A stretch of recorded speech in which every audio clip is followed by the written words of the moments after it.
I think I was really influenced by a lot of poets, especially Langston Hughes and Gwendolyn Brooks, who were poets who had lived in Topeka, Kansas, where I had spent high school. But I was just as influenced by the music of growing up and the music my parents played.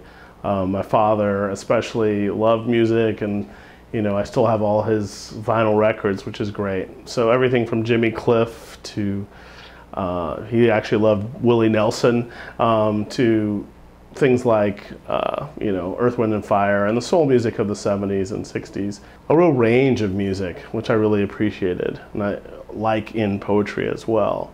But I think I was also influenced by the sort of music of history, and knowing in Kansas that there was a strong history of anti-slavery and race and music, whether it was Coleman Hawkins coming from Topeka or Kansas City jazz, and really that rich tradition sort of came to infuse me.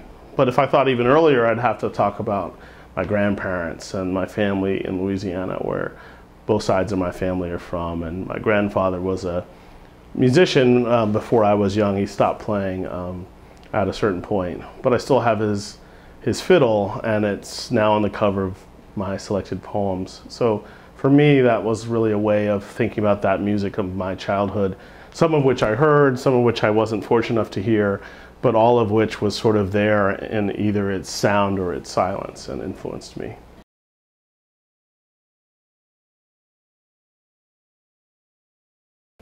I mean, it's sort of like a different kind of music, poetry. So for me, really, I just think that sometimes in a poem you have to talk about what you love, and it'd be really strange not to talk about that. African American poetry has had a long history of engaging with the blues or the spirituals or the music around it, jazz. And I think that tradition I really feel fortunate to be in and to carry on. And just quite specifically, I was writing my second book, which is about the painter Jean-Michel Basquiat. And that very much had a kind of jazz feel, at least to me. But also hip-hop a little bit, because he was 10 years older than me, but had sort of grown up with hip-hop much as I had. He even produced an early important hip-hop record called Beat Bop. In any case, then I was also writing these sort of more personal poems, which became Jelly Roll of Blues.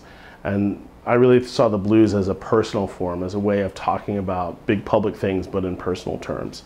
And there were love poems. They had a sort of offbeat, in all senses, sound, and the blues were really perfect for that.